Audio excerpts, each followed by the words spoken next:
Hi students, welcome to Sri Damodar Raghuji Memorial School online classes. This is for class 7th, subject is science. So in this lesson number 10, that is respiration in organisms. So students, today we are going to discussing about the topic that is what? Respiration in organisms. Okay, let us start the lesson. Students, you know that all the living things respire. Yes, so respiration is a process that includes breathing, means the movement of air in and out of the body, and vice versa is known as breathing. For example, you know that animals such as earthworms breathe through their skin. Yes, fishes use gills for breathing, and plants exchange gases through tiny pores called stomata. So, which are present many on the surface of leaves. Yes.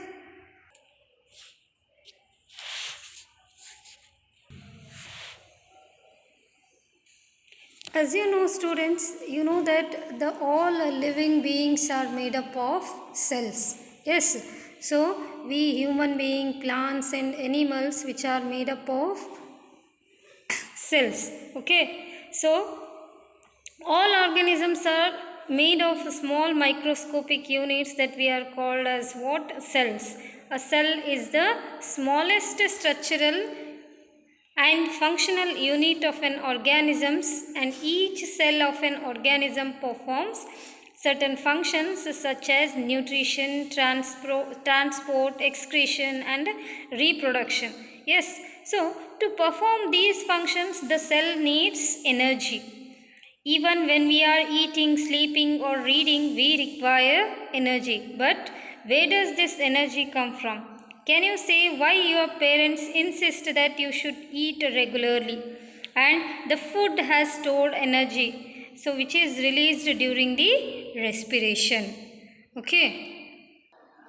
So students, all living organisms respire to get the energy from food.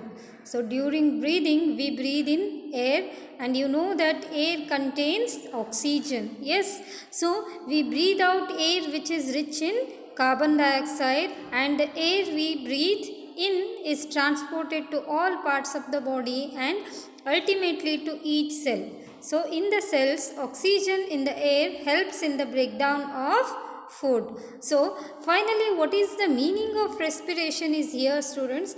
You know that during the process of breathing we take in our air. Yes, and oxygen is taken in while carbon dioxide is released out of the body during breathing. So oxygen is then circulated to all cells of the body. Therefore, what is the meaning of here the respiration? The process of breakdown of food in the cell with the release of energy, which is called cellular respiration. So what do you mean by the respiration? That is cellular respiration, the process in which food is breakdown in the cells to release energy, as that is known as what? Cellular respiration. Students, in this cellular respiration that we can see two types. Okay, the two types of respiration takes place in the cell. One occur in the presence of oxygen, while other occurs in the absence of oxygen. Okay, so the process of what in this we can see there are two types of cellular respiration. One is aerobic respiration and another one is anaerobic respiration. See, in this cellular respiration there are two types. One is aerobic respiration and another one is anaerobic respiration.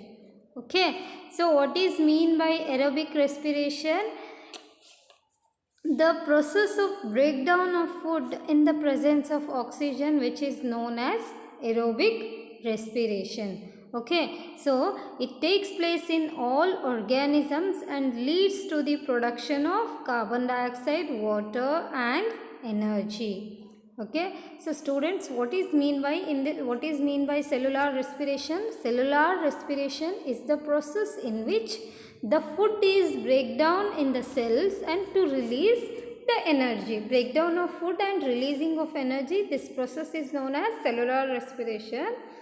In this cellular respiration, there are two types. One is aerobic respiration and another one is anaerobic respiration. So, what is mean by aerobic respiration and anaerobic respiration?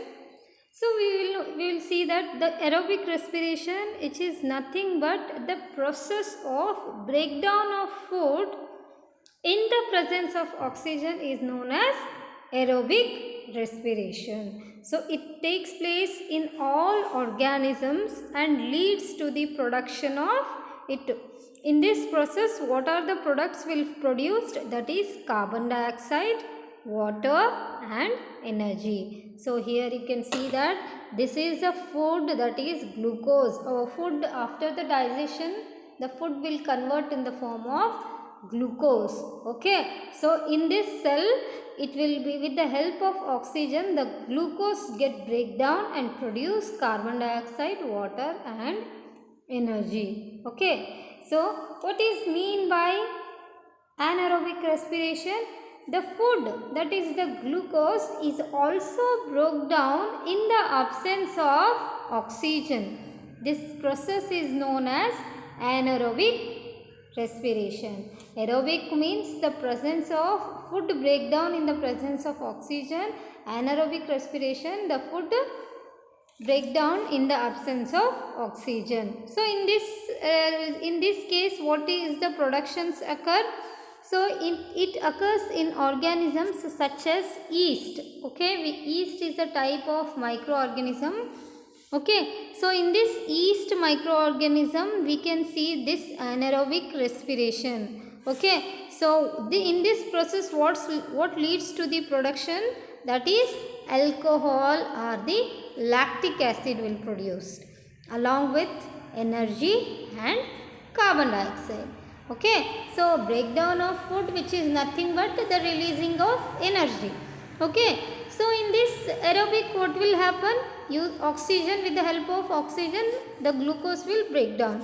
In this anaerobic, the glucose break down without oxygen, and what are the products will form? Alcohol, energy and carbon dioxide. Okay, so this is about aerobic, anaerobic respiration. Okay, students. You know the anaerobic respiration, which takes place in yeast cells. Okay, yeast organisms use anaerobic respiration, means without using oxygen they respire.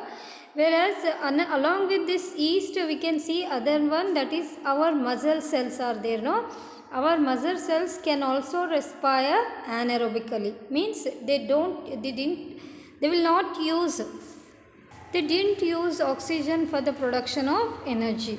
So, but only for a short time. Okay, so our muscle cells can also respire anaerobically, and but only for a short time of period. So, what is the time period? When there is a temporary deficiency of oxygen. Okay, suppose our body so our body, due to the lack of oxygen in that period of time, what will happen? These muscle cells get respire without oxygen. Okay, so the supply of oxygen becomes stop in our body for a few minutes, means okay, that sufficient of oxygen didn't get our body, means at that time our muscle cells release energy without oxygen. Okay, so during heavy exercise, fast running, cycling, walking for many hours or heavy weight lifting, the demand for energy is high. Okay, so while doing exercise or some other work, walking, running, means in this case we need more amount of energy.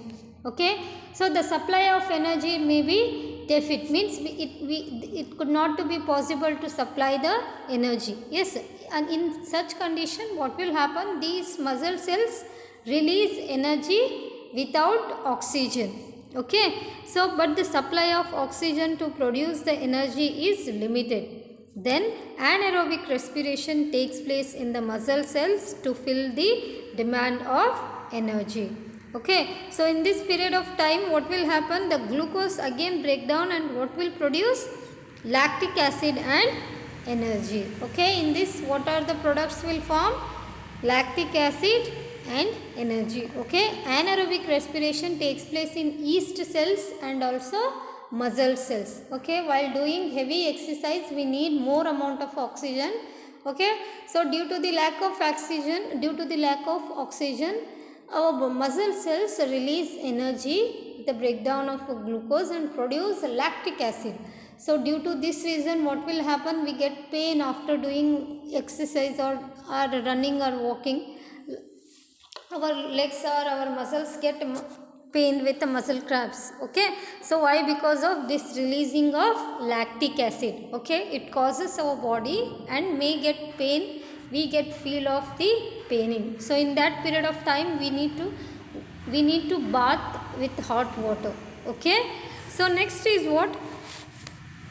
So students, have you ever wondered why you get muscle cramps after heavy exercise? Because the cramps occur when muscle cells respire anaerobically. So the partial breakdown of a glucose produces lactic acid and the accumulation of lactic acid causes the muscle cramps. As I told you, know that after doing heavy exercise we get muscle cramps, means we get some of painful. Okay, so we get relief from cramps after a hot water bath or a massage. Okay, student, why you know that? Can you guess that why it is so that hot water bath or massage improves the circulation of blood?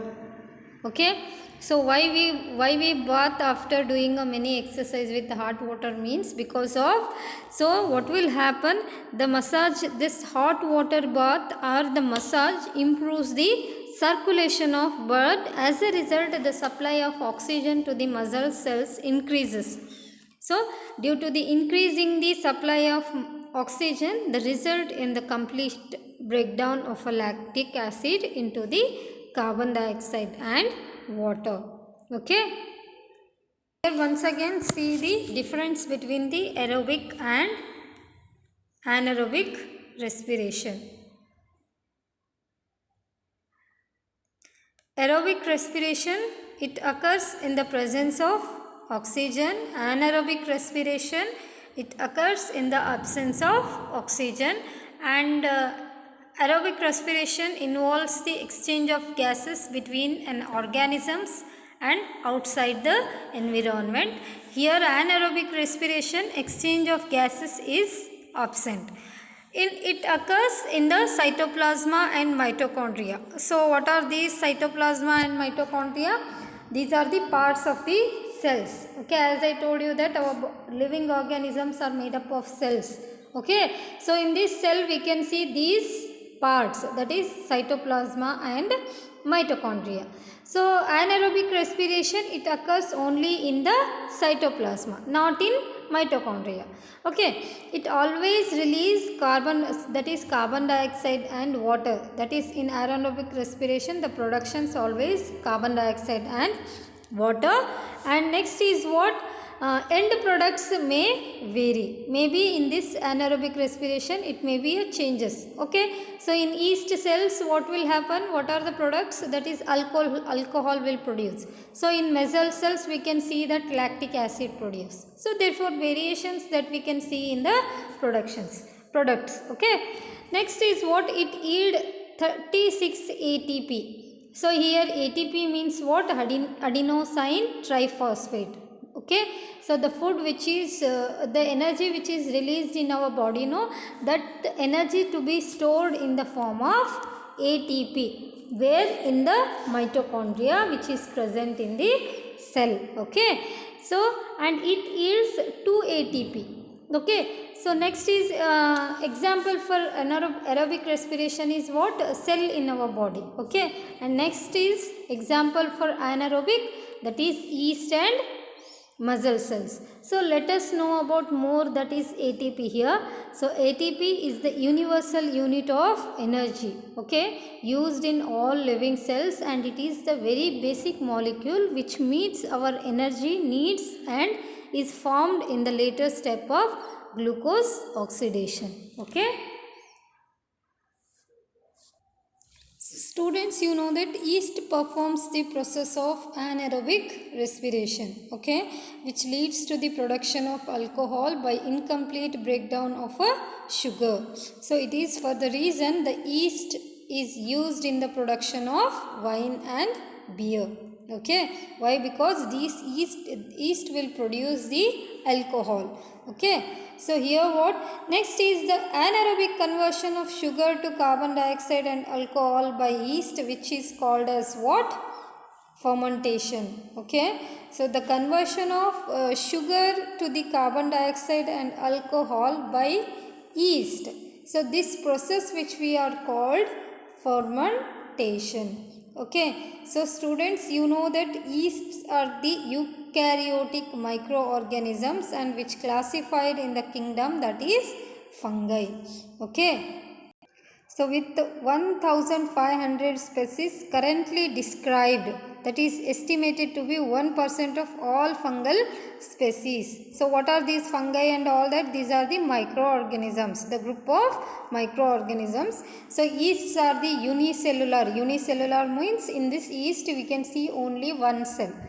Okay, so although some species with yeast forms may become multicellular through the through the formation of strings of concerned budding cells, that is known as pseudo hyphae. Okay, so or false hyphae. As seen in most molds, the yeast size can vary greatly depend on the species. So typically measuring 3 to 4 micrometer in diameter. Although some yeast can reach over 40 micrometer, so most yeasts reproduce asexually by the mitosis, and many do so by asymmetric division process, that is called what? Budding. Okay. So this is the more information about the yeast that is not there in your syllabus. Just for your knowledge I am explained. Next we will see that breathing, about the breathing. Okay. So breathing means what? Taking in air rich in oxygen and giving out air rich in carbon dioxide with the help of respiratory organs. Okay. So the taking of air rich in oxygen into the body, which is called inhalation, and giving out of air which is rich in carbon dioxide, which is known as exhalation. So it is a continuous process which goes on all the time and throughout the life of the organisms. Okay. So and the number of times a person breathes in a minute is termed as what? Breathing rate. So during breathing, inhalation and exhalation takes place alternately, and a breath means one inhalation plus one exhalation. Would you like to find out that your breathing rate? Of course, that is, do you want to know whether it is constant or it changes according to the requirement of oxygen by the body? Okay. So next students, the question arises in our mind is that how do we breathe? Okay, so let us now learn about the mechanism of breathing. Normally we take in air through the nostrils, okay, through our nostrils. When we inhale air and it passes through our nostrils into the nasal cavity. So you are seeing this diagram. So here the respiratory system in human body, and the parts here they given, that is nasal cavity, that is pharynx, trachea, lungs and diaphragm. So these are the parts of the human respiratory system. Okay. So let us learn the mechanism of our respiratory system. So listen carefully. So normally students, we take in air through our nostrils, and when we inhale air it passes through our nostrils into the nasal cavity. From the nasal cavity, the air reaches our lungs. Okay, after the nasal cavity, the air reaches to the lungs through the windpipe. Lungs are present in the chest cavity. Okay, that you can see in the, that is, these are the lungs that is given in the figure. Okay, so this cavity which is surrounded by a ribs on the side, a large muscular sheet called as what? That is diaphragm. So here you are seeing in this diagram, this is what? The diaphragm, and these are the lungs. Okay, so the floor of chest cavity breathing involves the movement of the diaphragm and the rib cage. Okay, so the floor of chest cavity breathing involves the process of this breathing, which involves the movement of diaphragm and the rib cage. Okay, so during inhalation the ribs moves up. Okay, during the process of inhalation, this diaphragm is there, no, which moves down, and this movement increases space in our chest cavity, and air rushes into the lungs, and the lungs get filled with air. And during exhalation, what will happen? The ribs move down and inwards, while diaphragm moves up its former position, and this process, this reduces the size of the chest cavity, and air is pushed out of the lungs. Okay, so these movements in our body can be left easily. Okay, so take a deep breath. Let us see and do this activity, that take a deep breath and keep your palm on the abdomen. What you feel? The movement of the abdomen, and feel the movement of the abdomen. And what do you find that? So after having learned that during breathing there are changes in the size of the chest cavity. Yes, no? So children got involved in the chest expansion competition. Okay.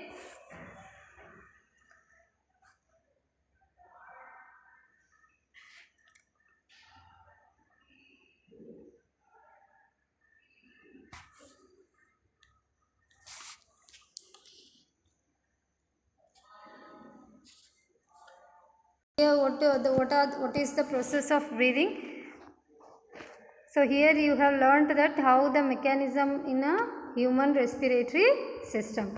Next we will know that the process of breathing in human being, that we have already discussed that the process of breathing involves taking oxygen rich air and giving out carbon dioxide rich air. Okay, so this entire process occurs because of the action of various organs of the respiratory system. So we all know that we take in air throughout our nostrils, and when we breathe in air, the passes through our nostrils into the nasal cavity. So air then reaches the lungs, and which are located in the chest cavity, and the actual mechanism of breathing involve the movement of the rib cage and the diaphragm, so which are located around and at the base of the chest cavity respectively. Okay, as you know that our breathing involves two processes, that is inhalation and exhalation.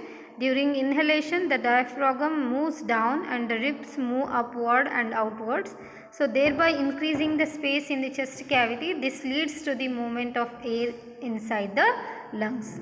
During exhalation, what will happen? The diaphragm moves to its former position and ribs moves downwards and inwards, so thereby reducing the size of the chest cavity. This leads to the movement of air out of the lungs.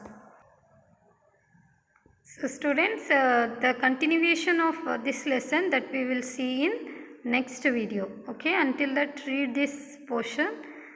Okay.